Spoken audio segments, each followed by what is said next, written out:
Mark's just hurt my knee, everyone. Not on purpose. Just saying. You've kneed my knee. And it's got a bruise. I was turning around to face each other on the sofa. Yes. You don't know if it's got a bruise. I can feel it coming through now, through my pyjamas. It's alright, because you never wear shorts or anything. Oh, stop it. It was cold today, everyone. And I said to Mark, maybe he shouldn't wear the shorts he was wearing. Maybe he should put some trousers on. Because that's like a caring thing to say to someone when it's cold outside and it was going to rain. And it did rain. It did, yes. And it was very windy. And you seemed to suggest that was a ridiculous thing to say to you. Yeah. I mean, I'm not going to get a cold off the calf, am I? You might.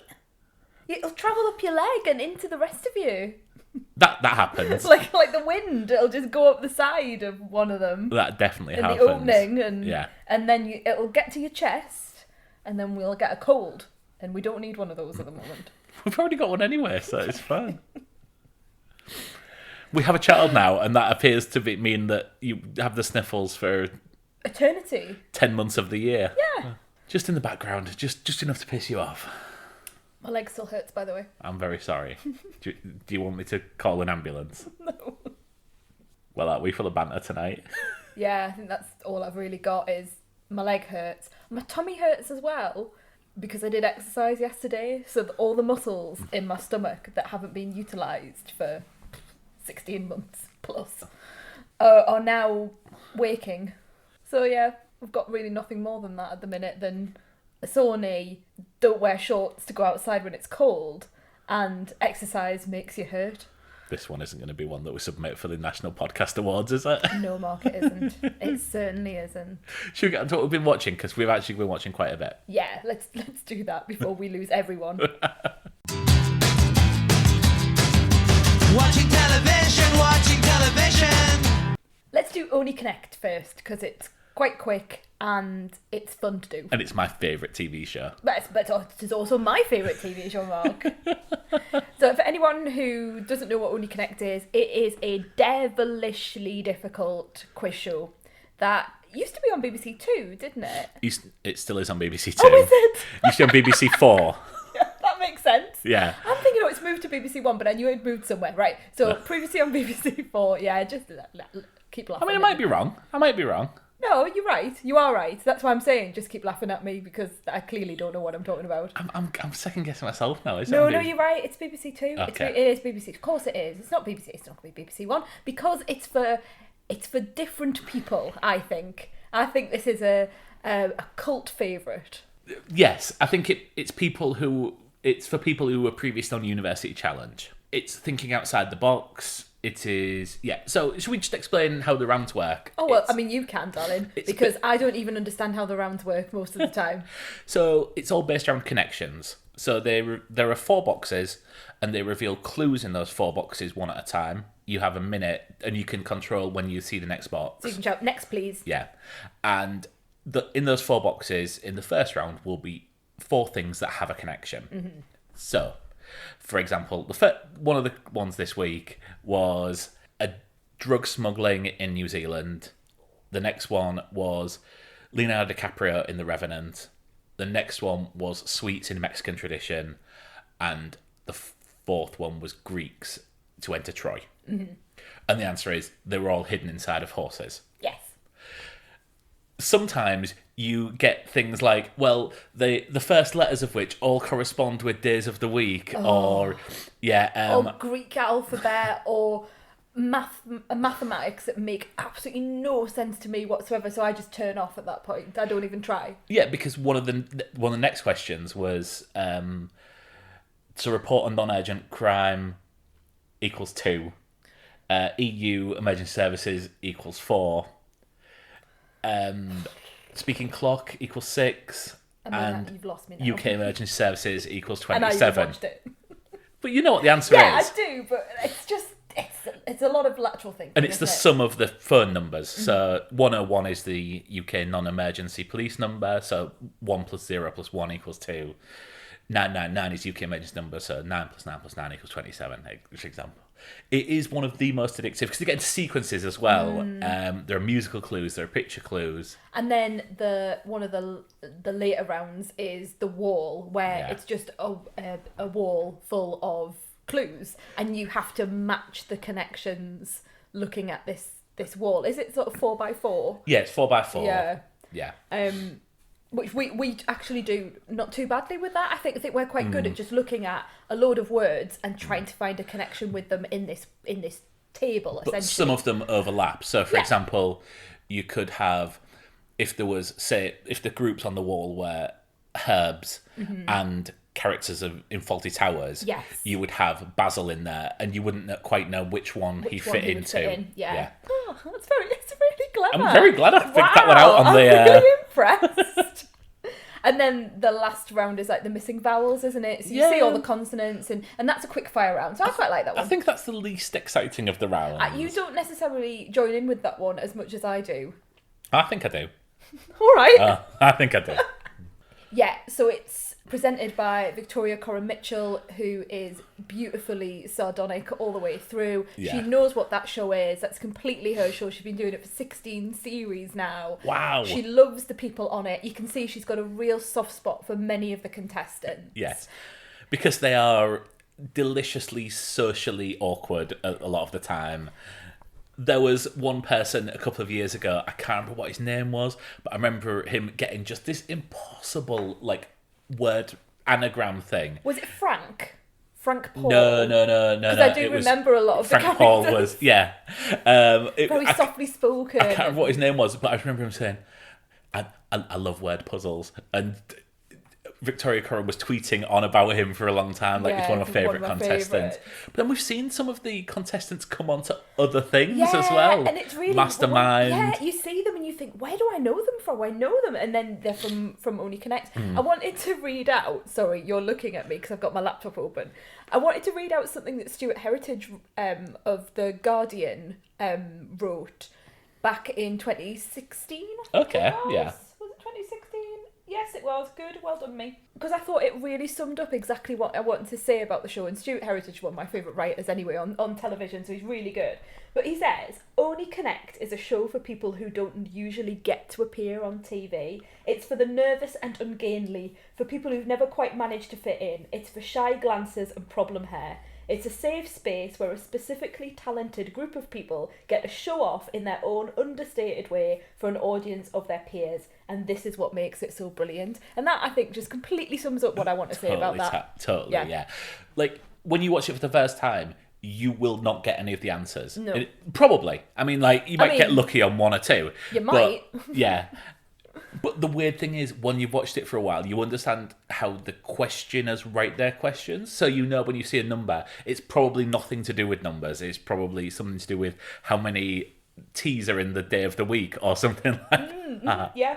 Or it's a Scrabble thing. There are things that come up time and time again. You get to... But I think it's not just the questions. I think it's the people. Yeah. I think it is that bit about these are people you don't normally get to see on TV, and they get to be really brilliant. And like Stuart Heritage says, they're not overly confident, they're not arrogant, they're doing it in a really understated way because it's fun, and they're having fun. You can see they're really having a good time because this is what they love to do. Yeah. So it's a real favourite of ours, I think. I'm really glad that it's back on. They've done it in a very COVID friendly way. They've got perspex screens up between the contestants, and they've clearly put a lot of thought into how they're going to carry it out. So it's nice to see it back because a lot of things haven't been able to come back. I'm putting my laptop away now. Oh, good. I haven't got any more notes. It's all right. Speaking of things that are back, even though you might have thought that the pandemic might have meant that they can't be on TV, Bake Off's back. It is. Oh, that's a big pause. No. I was waiting for you to... Right. I thought you were going to say something like, I hate it. No, something like that. Absolutely not. Absolutely not. I'm so happy to see it back. Good. It's not good for my calorie intake because I think we immediately reach for the sweets Or, yeah, and I think you said during it about 3 times we need to get some cake in for next week. Well, we know last year, this is the Great British Bake Off, everyone, by the way. Or in America, the Great British Baking Show. Oh, is that what it's called? Yeah. Oh, okay. But like last year when we watched it, we, I think specifically, went and got cake for that particular moment in the week, and I felt that we were bereft of cake during the Great British Bake Off. It's really funny though, isn't it? Because when I'm always thinking of cake, but it's often like baking week in terms of like bread or pastries, and I don't think, oh, I should go out and just get a loaf of sourdough to eat on an evening. It's always cake. I mean, I'd be happy with sourdough. Yeah, well, you'd be happy with pastries. I definitely would. Yeah. Yeah. But yeah, it's back. I don't think we need to say much about it, do we? It's like everyone knows Bake Off. Yeah, and it's exactly the same thing. The tent's a bit bigger, they're spaced out, but because they've all been No, they're not isolated, spaced out.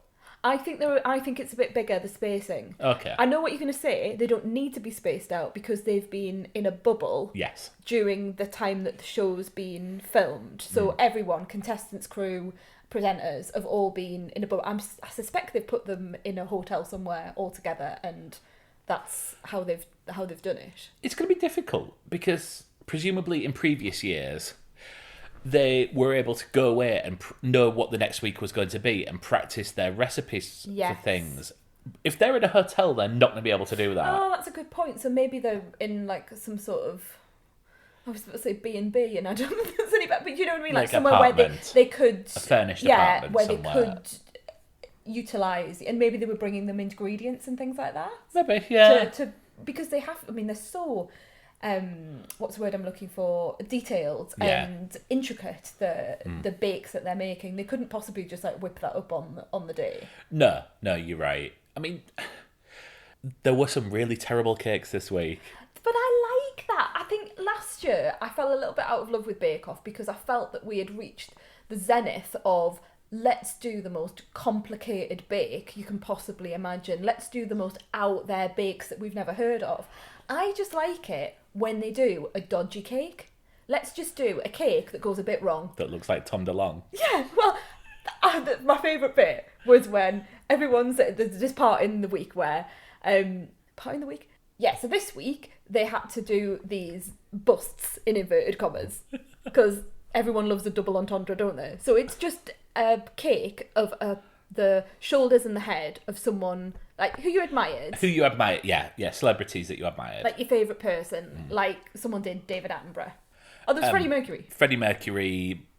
Was someone do David Bowie? Oh yes, Charles 'cause Darwin. the big Bob lightning bolt. Marley. Yes. Someone really missed out a chance of doing a Lionel Richie based on the Hello video. Would have been brilliant. One of the presenters came up to a guy who clearly used to be a rocker back in the day, but has now probably got a quite professional job, and so has covered up his tats and taken out his ear separators. Yeah. And like, who are you doing? Oh, Tom DeLonge. And people are like, yeah, I know what that is. So it's clearly like just totally not even saying anything. I just want to check. It is Blink-182, isn't it? Of course it is. Okay. Yeah, it is. Was he the one who was in Boxcar Racer as well? Oh, well done. That's really good. Well done. Your knowledge of pop punk, is that what we called it at the time? Yeah, pop punk. Yeah, I bought the Boxcar Racer album. So did I. Purely based on the thing of There Is. Yeah. Oh, totally. Yeah. It's best song on the album. Which was the only good song on the album. Yeah. No, I thought that was an alright album, but it's definitely the best song on the album. But I love Blink-182. It was right in my wheelhouse when I was at that age. Who was the one? Mark Hoppus. Did he do Angels and Airwaves? Oh, I think he did. I think he went on to do Angels and Airwaves, and then the drummer, who was then he was in like an aeroplane accident. I think someone might have passed away as well. I think it was a really tragic accident. I think he was in another band as well. Angels and Airwaves got booed off stage when we went to see the Foo Fighters and the Strokes at Old Trafford.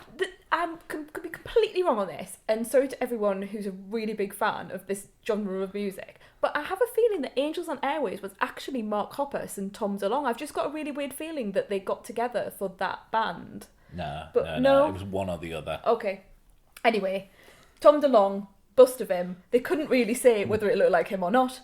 So that was fun. But a nice little, like, look, there's like connections for us in Bake Off, which is quite What's nice. the connection? Well, I mean, like, things that are a bit more... We're one of the 4 people in the UK who know who Tom DeLonge is. I'm thinking, it's not like David Attenborough, great, but he's not really like our era, into like our pop culture era. Whereas when someone does a Tom DeLonge, you know, it's like someone doing like Tim Wheeler. Like, that's what I would do. You know, a bust of Tim Wheeler, a bust of Charlotte Hatherley. Like, that's like a bust of Rick Witter. That's what I'd be doing. Like, who's your favourite person? Who's the person that like inspires you the most? Can I do a bust of Kimberly from Girls Aloud? Oh, Mark. I'm sure you can. Well, go on, carry on. We need a cake for next week. That'll be fine. Yeah. But anyway, yeah, Bake Off back. But one thing before we move on, because I don't think there's much to say about Bake Off other than the cast that they've got this year seem lovely as always, and they're a lovely cast of characters, all different people, and I will enjoy getting to know them. I prefer it when a baddie comes out of it. Oh, like baddie. Someone who wins like Star Baker for the first couple of weeks and looks really pissed off when the third week when someone else does it, and you're like, yeah, you'll learn. And then he's out by week 6. Okay, now that you've finished, what are we thinking about Matt Lucas? Because he's taken over from Sandy Toksvig. I was unsure when he was announced. I love Matt Lucas. Everything. Little Britain hasn't aged too well, has it? But everything from the original Shooting Stars to I love him. Rock Profiles that he did with Mark Williams that used to be on the UK Play. Yeah, I know exactly what you're talking about. I love him in this. I think he is just the right side of whimsy, but not as whimsy as... Noel Fielding. Noel Fielding, thank you. Did you see the panic look in my eyes there? I did. Yeah, not as whimsy as Noel Fielding, but just the perfect foil. And he seemed just like a nice bloke. Oh, that's totally what I was thinking as well. Like, he just seems genuinely like he does gentle ribbing, doesn't he? When things are good, I think he's really good at taking the anxiety out of it. Yeah. And there was one girl who I haven't learned all the people yet. There was one girl who was like giving him a bit of wit back, and he was really bouncing off her. And actually, they were being really clever together. And I thought, oh, this is amazing. He's got someone to really bounce off here. He just seems like such a genuinely lovely guy, and I followed him quite a bit during the first lockdown because I think he was shielding as well. And he was doing the potato song that I think you got sick of because I just kept showing you the video over and over again. But yeah, the baked potato song. And then that became like a chart hit, which is, brilliant. I think it raised a lot of money for charity. So really, really love him. My only thing, and I know this is totally on brand for me, right? But my only thing is I wish there was more diversity in the presenting team. It's three white blokes and a white woman, and whilst the programme goes to great lengths to show you the breadth and depth of Britain in the contestants, we're not doing the same in our presenters. I'm not going to bang on about it too much because I know you know my feelings on this, but it is a bit of a shame. It is a bit of a shame. I can understand that. Yeah, it is. And it's not to take it away from him or anyone else who's involved. It's just, I hope there's some thought put into it in the future if someone else leaves. Yeah, okay. I can understand that. That's all I want to say on that. It's one of them double-edged swords because he does seem to be the perfect appointment. But yes, I fully appreciate your and it's not to take anything away from him whatsoever. It's just an observation. Yeah. What's next? Well, I have been watching I've started watching on the back of its Emmy clean sweep. Schitt's Creek. Yes. Did you know anything about this before? No. Because I'd been hearing that this is something really worth watching for the last couple of years. Yeah, so have I. I've heard it, especially in the American podcasts that we listen to, the ones that talk about TV and film. Yeah, I'd heard it, but I have a tin ear for comedy. You wouldn't watch this ever. And I just knew it wouldn't be for me. However, since it had this, like you say, a clean sweep at the Emmys, I think it's the most I think someone was saying the other day, it was one of the podcasts we listened to, was saying that it swept the board a bit like English Patient did at the Oscars. It's done the best that anyone's ever done at the Emmys. So in the Comedy Awards, it won Best Comedy Programme, Best Actor, Best Actress, Best Supporting Actor, Best Supporting Actress, which is some achievement. You know, like Hamilton didn't do that at the Tonys. So yeah, it really is pretty special. So I started watching this. It's on Netflix, the entire series. So I thought I'd check it out because I've got a kind of whole of comedy that I'm watching at the minute. And it's all right. Do you know anything about it? I know from coming downstairs to take over parental duties when we're up ludicrously early in the morning and you're watching it. It's got Eugene Levy in. Yes. Does it have his son in? Have I picked that up as well? That's right. Is there another Levy in there? It was created by his son, Dan Levy, and then written by Dan and Eugene Levy. And basically, the whole premise of it is Eugene Levy is the patriarch of a wealthy American family. I don't even know what they were wealthy for. I know that his wife, Catherine O'Hara, is a former actress.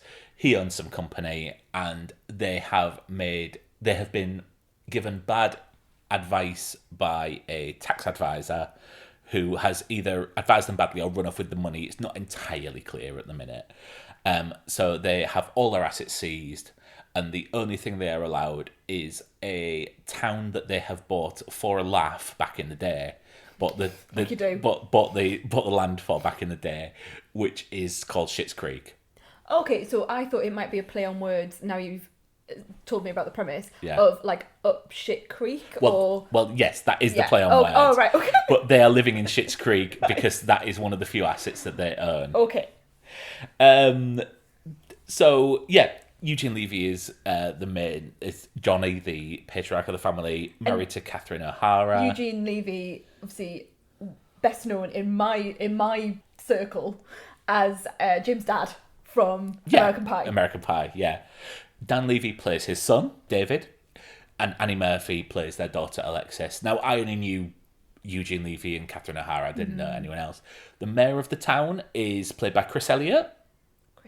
From There's Something About Mary. He's the cameraman in Groundhog Day. He's the best friend. Yes, He's Woogie in... Oh, God, that's a blast from the past. Yeah. Mm-hmm. And then there's other characters. It's a very backwards town, so it's definitely not what they're used to. They're staying in a motel. The receptionist at the hotel is played by Emily Hampshire. She seems like a really...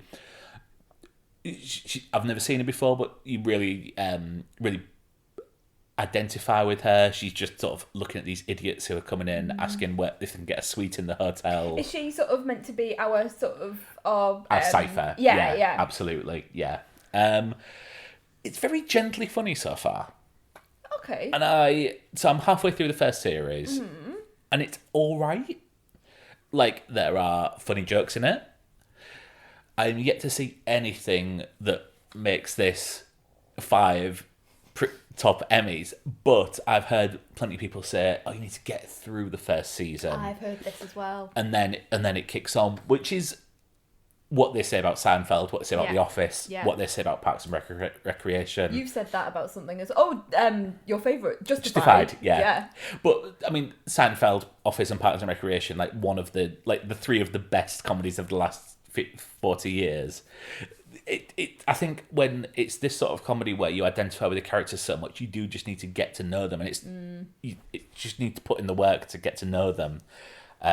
So I'm looking forward to it. It's all right. I know that your friend Julia's been asking about it. Yeah. Julia rang me the other night and said, "What do you think of Schitt's Creek?" And I was like, "Well, Mark will be talking about this on the podcast." So there you go, Julia. It's all right. Is Mark's review very in depth? It's all right. It's all right. I'll finish the season and I'll come back. But let us know what you think, Ju. Yeah. I've not been to the cinema. No. But I've watched the film. Times. Go on then. Should we cue Alien Ant Farm?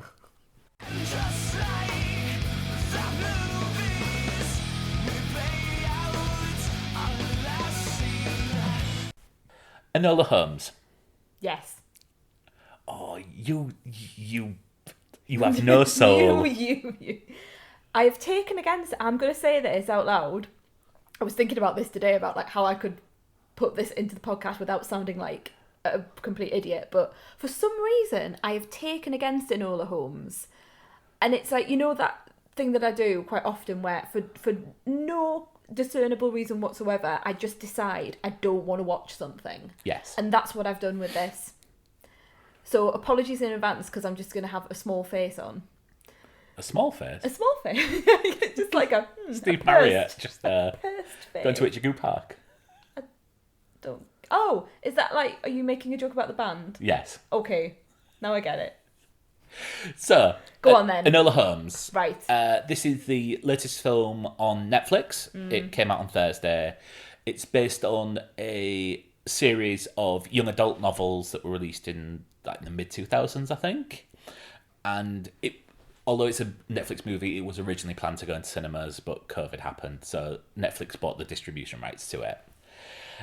So it stars Millie Bobby Brown. From Stranger Things? Yeah. Who, now you think about it, has not just gone and put her foot into films since she's been in Stranger Things. She's been in one other film. It's Godzilla, King of the Monsters. Yeah, I mean, this is better than that, but that's not hard. I quite like that. Okay. So this is the story of a fictionalized... Obviously it's fictionalized because it's... Well, you never know, do you? 22B Baker Street. Yeah. It's real. So this is a reimagining of the Stranger... I'll restart that. Yeah, let me start again. This is a reimagining of the Sherlock Holmes story in which, when he is at the height of his powers and the most famous detective in Britain, he has a 16-year-old sister. Okay. This sounds awful. Yes. Yes, it does. That's why I've got an issue with it. But it's actually had some quite good write-ups, so I thought I'd give it a go. So, get the stars out the way. So, Henry Cavill plays Sherlock Holmes.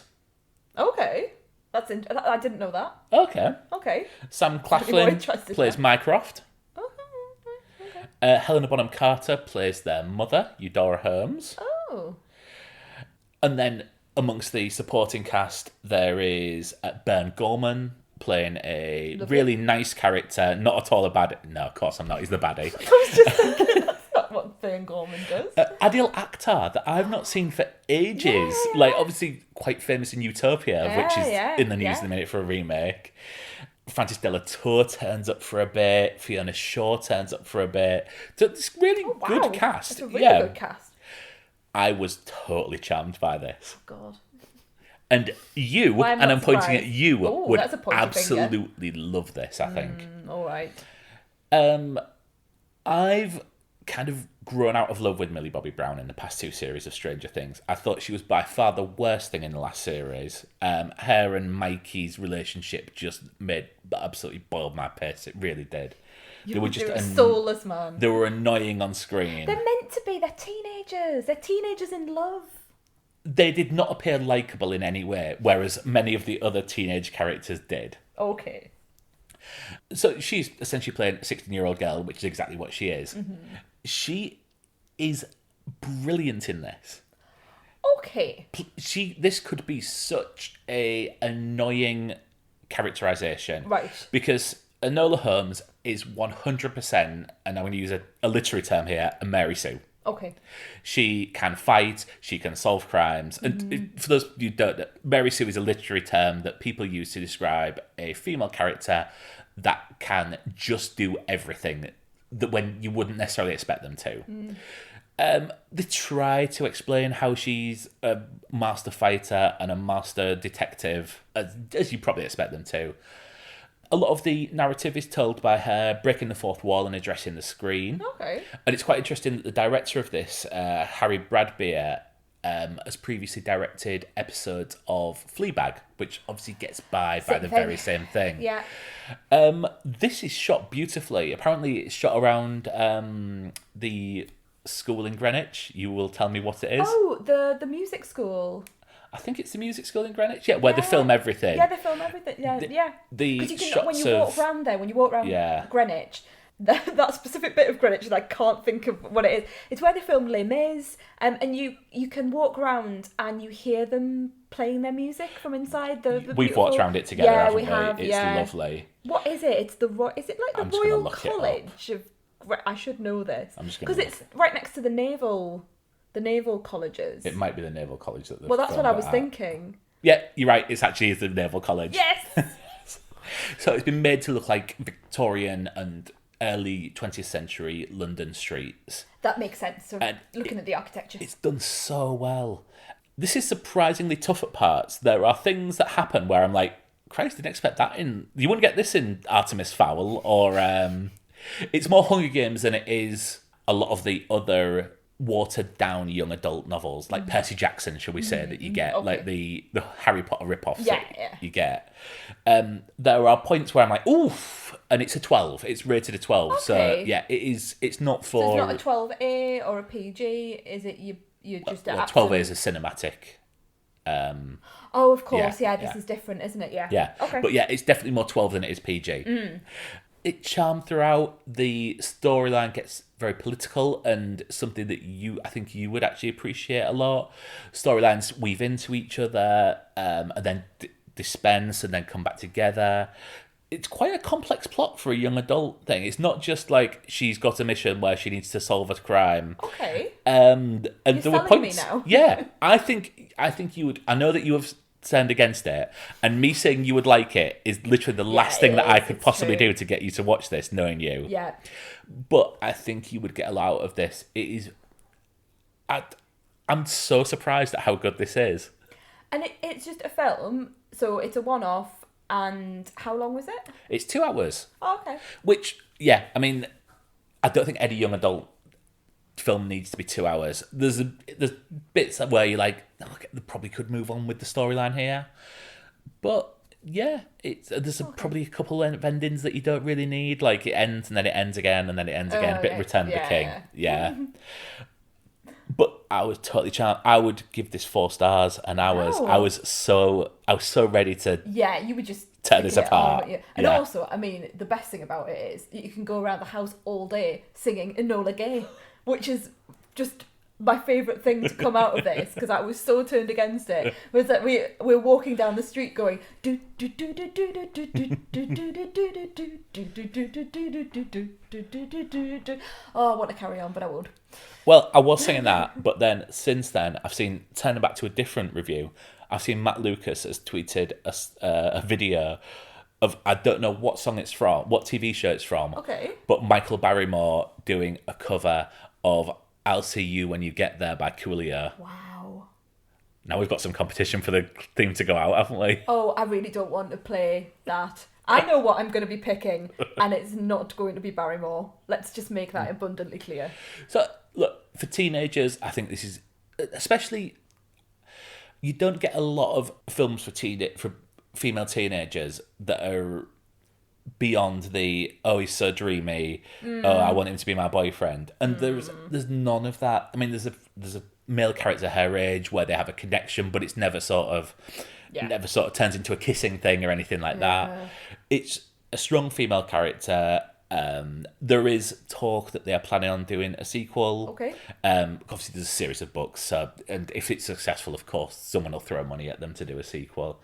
And it might actually work in their favour, this being on Netflix, because it'll be seen by so many people that if this does become a franchise, they will have more power to sell it either to Netflix or have faith in it in the cinemas. Yeah. But yeah, for a film aimed at a 13-year-old female, something I am not, never have been, and probably never will be, I was utterly charmed by this. I think you've got more teenage girl in you than you can imagine. It's really stylized as well.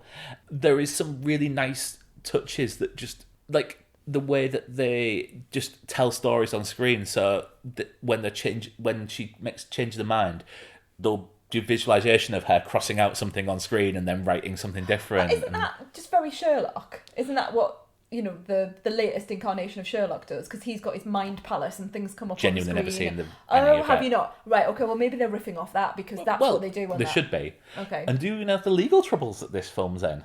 No, I do not. Tell me more. So, when we've mentioned legal works, Elaine's excited. Yes, I'm very excited. So, the estate... Oh, the estate of... Arthur Conan Doyle. Thank you. Could you cut out a little pause there where I was thinking of the name? No, I was like just looking at you in fear of why can I not think of this? Has launched action against Netflix. So the character of Sherlock Holmes is in the public domain now. Yes.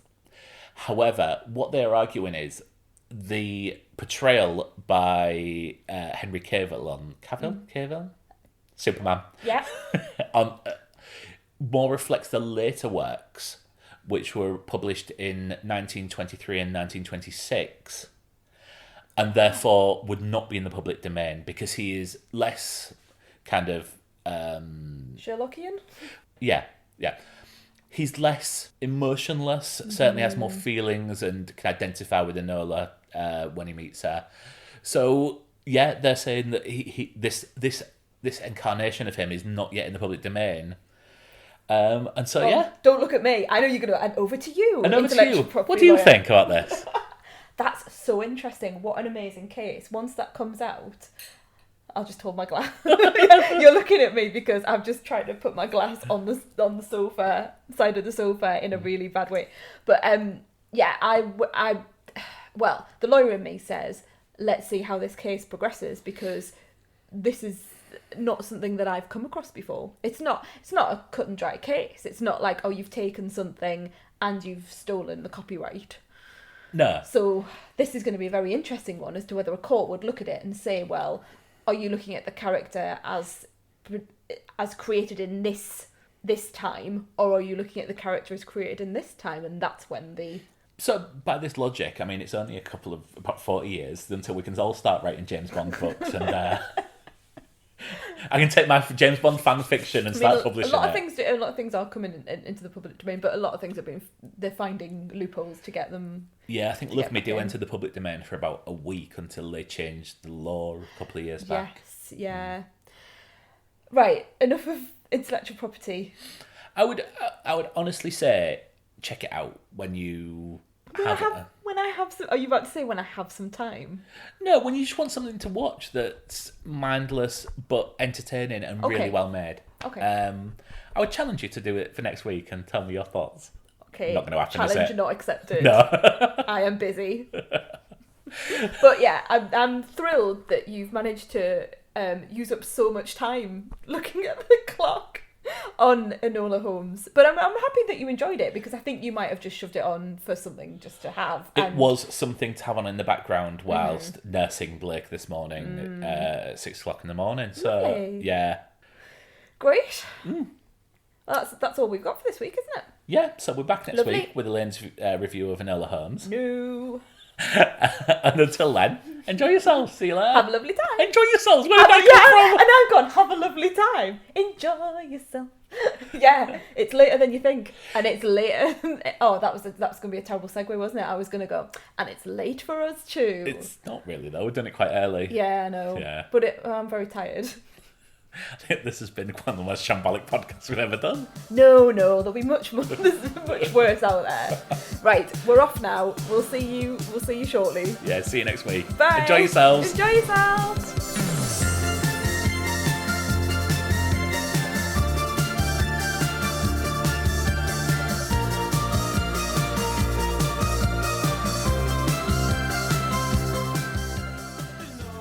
Before you go, just a reminder that you can subscribe to the Honeymoon Period podcast on Apple Podcasts, Google Podcasts, Spotify, or anywhere else you get your podcasts. You can join in the conversation on Facebook, Twitter, and Instagram.